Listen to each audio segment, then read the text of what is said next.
This is actually hilarious. It's brilliant. It's absolutely genius. So I'm in the north of, I think I'm still in Xinjiang. If I'm in Fuyang County, or if I think now I'm in Birkin County, which is near the Altai, basically.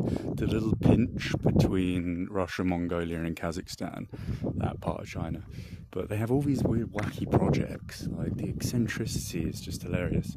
So they constructed like a full-on Russian church. I guess this is from like 2019 or at some point, probably kind of the COVID scamdemic era.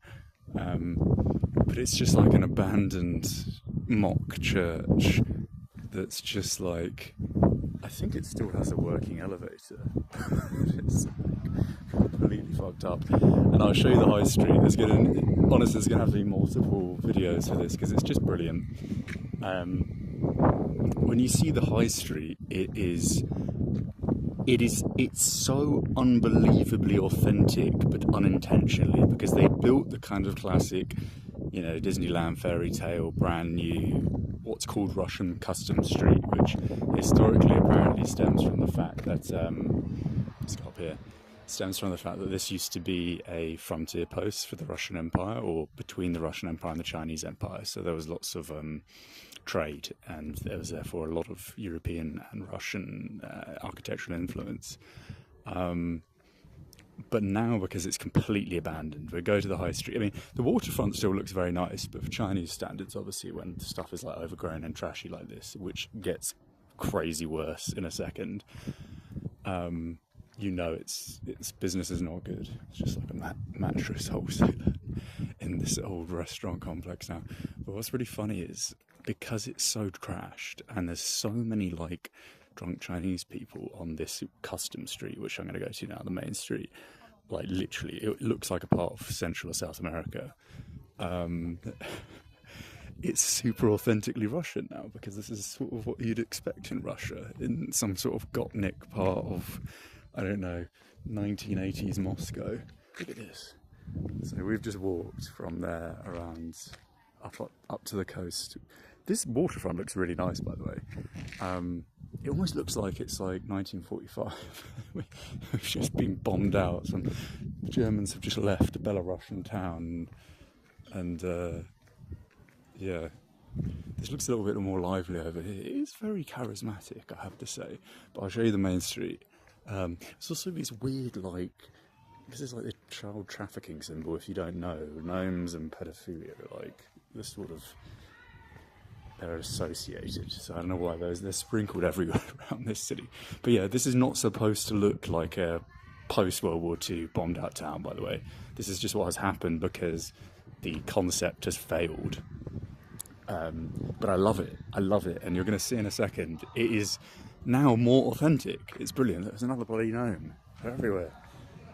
So if we go down here, like all of the shops are completely like boarded up, and they're no longer what they used to be, which is actually kind of authentic. You know, you'd see that even in many European towns, you know, old signage from like the vintage era, and then they have the classic Soviet boxing thing, which I just find hilarious. And then yeah, like you have just like this random, like, just, and then what I don't get is, so up here, I feel like this is supposed to be Berlin 1945. Maybe that's the influence, like East Germany, East Berlin. Because isn't that the, what's it called? The something gate, Brandenburg Gate in Berlin, like a mini version. I'm sure that's the Brandenburg Gate. So yeah, you have all of this, and then you have like the Russian signage as well. More gnomes, not sure why.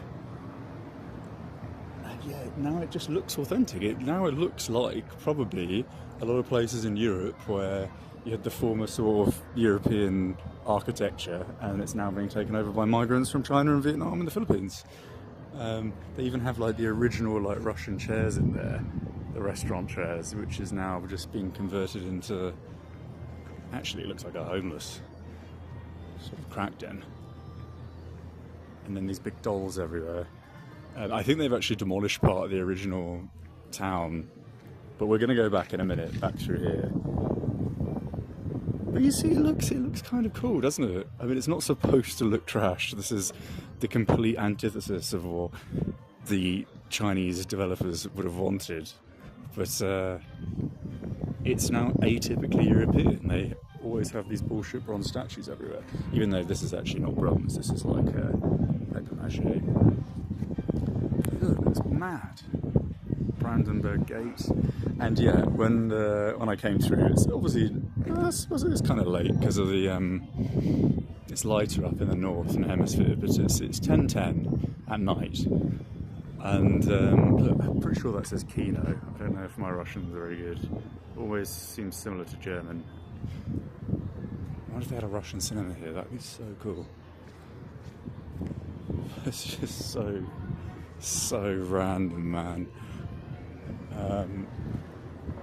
I'll have to like split this into sections because there's just so much randomness to see. Let's go down here to the windmills. And yes, I appreciate I don't have like a vlogging stick, so this is very unprofessional, but I just kind of just going with the flow. And there's just alcoholics everywhere. Like honestly, everyone is completely wasted.